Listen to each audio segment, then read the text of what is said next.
Hi everyone, shalom, ciao, namaste.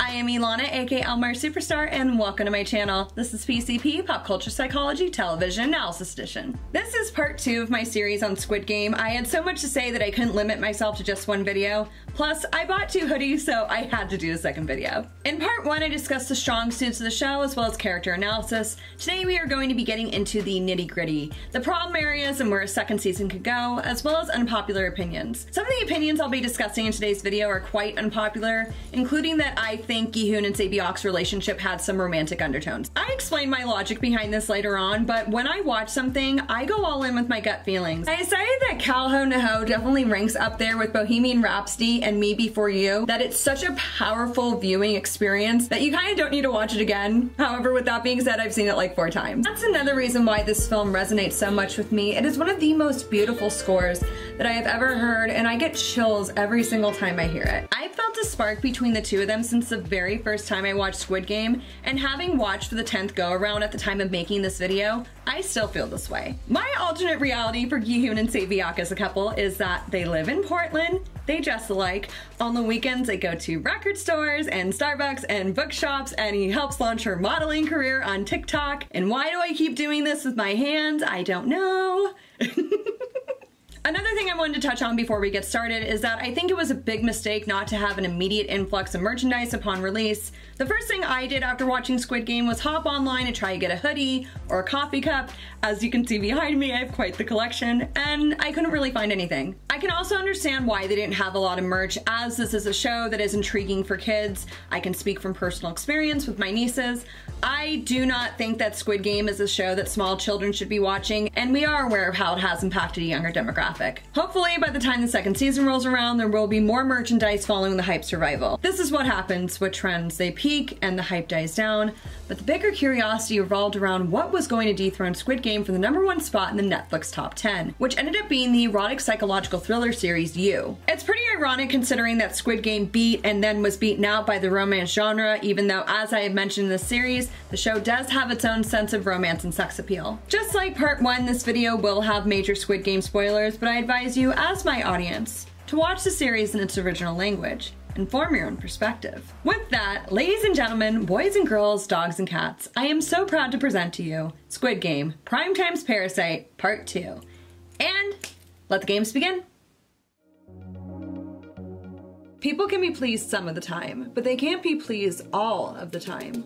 To those in the entertainment industry, if enough are pleased, a hit is established and everybody wins. The payoff is substantial, and a fictional universe is born. With great power comes great responsibility, and a much anticipated follow-up might not meet certain expectations. It begs the notion of if the successor will hold up to its predecessor. Some have soared to the occasion while others have failed. But what makes a failure? Is there creative pressure by outside influences to dictate the outcome? Or is it fan disappointment? What if the fall is as great as the rise? Perhaps by the end of this video, an answer will be provided, as the topic will be further explored on this episode of PCP Pop Culture Psychology Television Analysis Edition. While Squid Game has inspired so many, there have also been downfalls by association, the good being taken hand in hand with the bad on more than influencing audience perspectives and following. Squid Game was almost instantaneously lauded, but it wasn't without its comparisons and criticisms. Not every story can be perfect, but every story should have finesse details, and one of the biggest flaws is the inconsistent and spotty timeline. The show starts on June 8th, and on the journey for the games leads into midnight of June 9th. It only seems like they're gone a day, but when Gi-hun finds his mother, she says he had been gone for days. Upon first watch, it appeared that it had only been 2 to 3 days from the time they left the games to coming back, but the card said June 23rd, which indicates they were out of there for almost 2 weeks, and by the time the games ended, it would have been the end of June or the beginning of July. Fast forward to the middle end where a year has passed. It's December, so it's technically a year and a half. When Gi-hun leaves Sae-byeok's younger brother with Song-woo's mom, she tells him to have a good trip. However, it's sunny when he's at the airport and talking about Gi-hun's birthday. That would mean a whole other year of the games transpired. It's a Home Alone plot hole where Kevin McAllister is 8 in the first movie and 10 in the sequel despite only a year passing. Some confusion was created for the audience due to these discrepancies that should have been easily addressed considering the 9-episode count, which is another crack in the foundation. VIPs is by far the strongest episode of the season, not to mention the most aesthetically stunning. Things are getting down to the wire and there is almost no way to manipulate the situation. It is purely luck of the dice. The episode is is also directly following the realization that there will only be one winner to this game, despite being under the assumption that multiple people could win. Not only is it a boiling point for the contestants, but a flamboyant introduction to the game's beneficiaries. Once the players are narrowed down to the final 3, the stories accelerate to the end with tension predictably woven in, which completely derails the trajectory. A promising first act and riveting second act should have paved the way for a compelling third act, but it turned out to be rather anticlimactic and rushed. There were subtle hints that led to the twist ending, but from that ending created much discourse. This could have been avoided with a shorter season, which would have maintained a tighter grasp of the story's flow. The decision to have a higher episode count should have solidified all storylines being properly fleshed out, but this was not the case. With so much emphasis on the core story, this resulted in the secondary storylines having missing details and little consistency. The attempt to provide a backstory for the Pink Soldiers was necessary, the setup and execution were lackadaisical. Perhaps more emphasis will be supplied in the upcoming season, and although problematic, it is overlooked for a more pressing matter. The show is a solid example of having to overcome obstacles for survival along with being resilient and strategical. This wasn't just seen with the players, but also with Gi-hun, the police officer that infiltrates the games from the inside in search of his missing brother, who turns out to be the mysterious frontman. Throughout this storyline was the birth of an additional flaw. Even though Gi-hun serves as one of the few representations of present time outside of the arena, his character arc was littered with either stupid blunders or saved by coincidence circumstances. At times, it felt very similar to dumb mistakes seen in the first 2 seasons of You. Unlike Joe Goldberg, who was always one step ahead of the game, Gi-hun had one slip-up too many. The holes in the story have led to the fans filling in the blanks with theories and predictions, which in and of itself is a double-edged sword. On one side is the encouragement of audience interpretation, and on the other, the birth of objectivity. When such assumptions aren't immediately translated into herd mentality, an inevitable divide is created, with many being left at odds instead of embraced for outside-the-box thinking. No matter the production, everybody will have an opinion. No matter the medium, almost everyone will voice that opinion, but not all of them can be popular. A facet which truly makes a show is that of its characters, all of whom are ranked on a tier system of likability. As discussed in part 1, some of the characters were immediately embraced, one of them being player 199, Ali Abdul. Ali had the potential to be a strong character, which in essence he is one. He is the Pakistani immigrant with a heart of gold and an infectious smile. The representation of the poor working class attempting to live an honest life in addition to being an invaluable family provider. His biggest flaw was what led to his downfall, which is his naivete. It was a complete 360 for his character, whose introduction provided such resilience, and then resorting to an almost childlike adoration for who was perceived as a savior-like figure. Such idolization was the fuel that allowed Song-woo to gain the upper hand and manipulate Game 4. The fact that Ali fell for his plan, which was explained in such a convoluted fashion that it should have been a question on the SATs, is simply baffling, but there was already a 50-50 chance that Ali would not emerge as a victor of the match. Fortune favors the bold, with those that are pure of heart being defeated by those that are more cutthroat, a concept that Song-woo visibly comprehended. Ali's altruism is what makes him so cherished, leading many to think that he will miraculously be alive in the second season. Although this is unfortunately impossible, it is only the tip of the iceberg in regards to the show's perceived concepts. Perhaps the most popular theory to stem from the show is that of Il-nam being Gi-hun's biological father. It is very reminiscent to the Joker theory that Arthur Fleck may be the son of entrepreneur Thomas Wayne, as well as the half-brother of Bruce Wayne, aka Batman. Both speculations present the rebuttal argument of why a man of wealth would allow his child and their mother to live in poverty. The difference is that Joker presents a pre-established connection that makes the theory plausible, whereas Squid Game merely teases the idea. Unpopular opinions can not only come in the form of characters and actors, but also among ships in the fanfiction world, which is the pairing of characters in either a canonical and/or non-canonical setting. There are some ships that sail smoothly, others are met with rocky waters, and even a possible sinking, especially what could be described as the unlikely. To quite a few, Gi-hun and Sae-byeok had some kind of a spark. While the purpose was to prove how enemies can evolve into allies and form a meaningful friendship or even a familial bond, the aforementioned notion is not without merit. This is in no way trying to discredit the fans that actively ship Sae-byeok and Gi-hun. The opinion is valid, but it felt that at times the chemistry was a bit forced in areas where it should have been more organic. Another take on the two of them is more of a representation about the type of brief and intense friendships that can form in a life or death situation, similar to Gi-hun and Song-woo's respective friendships with Il-nam and Ali. As Sae-byeok is the female lead, it was only natural to have an interaction established for her that was with a character other than the two leads. There was a mutual respect between the two of them, which is something of a rarity in this very male-centric world. From a writer's perspective, Sae-byeok was the closest thing Gi-hun got to a love interest. They literally had a meet-cute, and the story has elements of a tragic romance. The point of this unpopular opinion is not to make any definitive shippings, but rather crediting the actors for their versatile chemistry. Character chemistry is a contributing factor of a story's success, regardless of the actors being veterans or newcomers.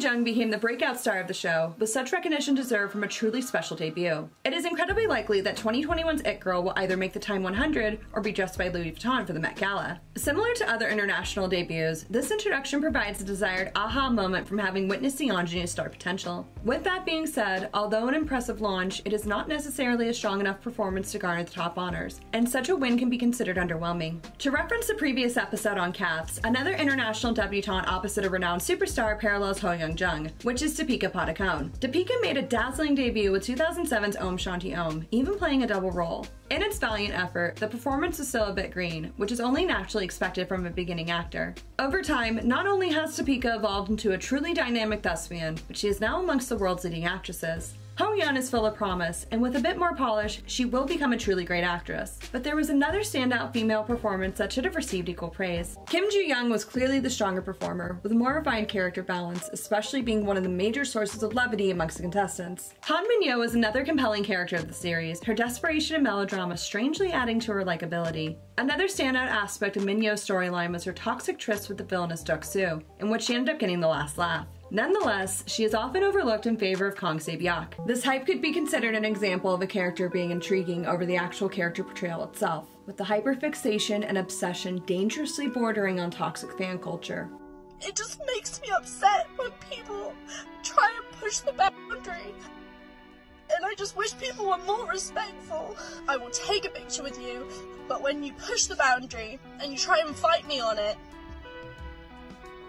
where are my rights to say no? Still trying to navigate this all, and it's still overwhelming. Such instantaneous stardom is not impenetrable to extreme downfalls, with the attention becoming overwhelming and even leading to mental health impairments. Gi-hun has met the pandemonium with grace and humility, furthering her popularity and highlighting a transparent navigation to avoid such paths. The end of Sae-byeok is now the beginning of Gi-hun, but this absence could serve as a potential detriment for the second season.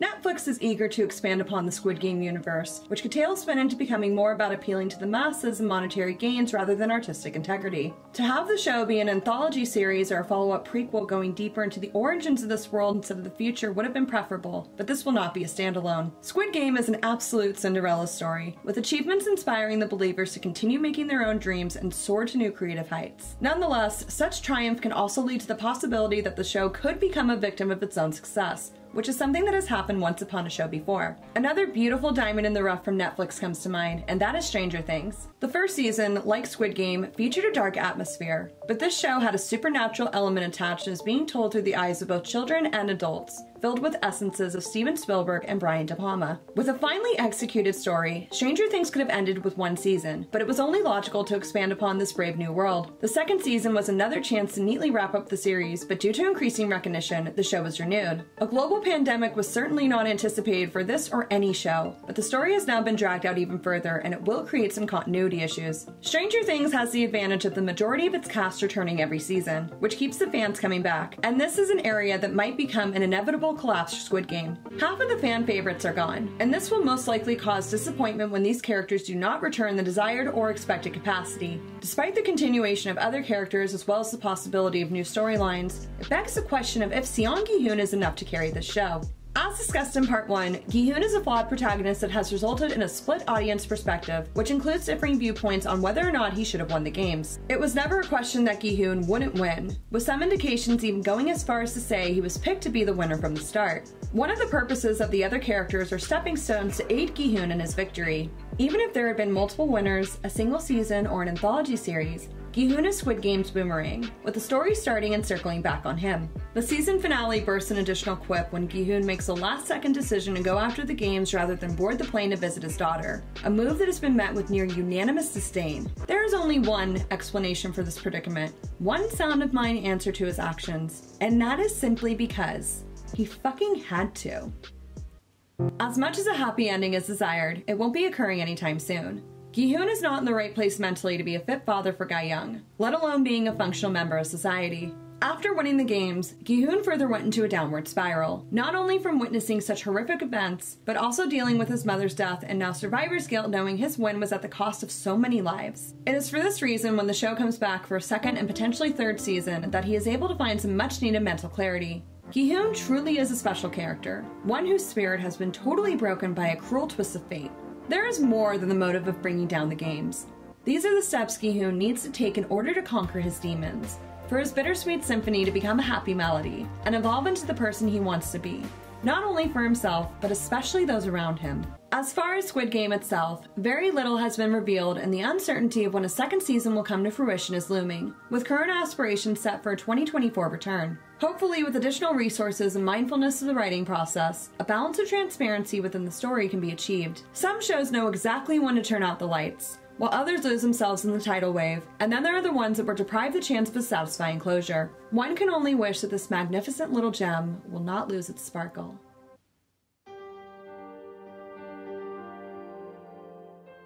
This is the end of part 2, and my closing thoughts on Squid Game is that with how it ended, it could have gone either way, with being a definitive end or continuing for a second season, but that overall, maybe it was supposed to end like The Sopranos, in which the fate of the protagonist is left open to interpretation. Even though at the time of recording this video, Netflix has not updated Squid Game like they have their other continuing shows, there will be a second season, and all I can say is Netflix, please do not screw this up. I mentioned the show's hype earlier in the video, and I think it will undoubtedly pick up again throughout the rest of the year, especially in May, considering that Ho Yeon-jung and Lee Jung-jae are expected to appear at the Met Gala, and JJ will be making his directorial debut at the Cannes Film Festival. It'll spike up again in the summer for Comic-Con, and in the fall for the Emmys, and of course the 1-year anniversary. The only thing I have left to say is that is going to be the end of this series. I hope you enjoyed watching it as much as I enjoyed making it. If you like it, please be sure to give it a thumbs up, comment, and subscribe. I'll catch you in the next wave, Martians. Bye!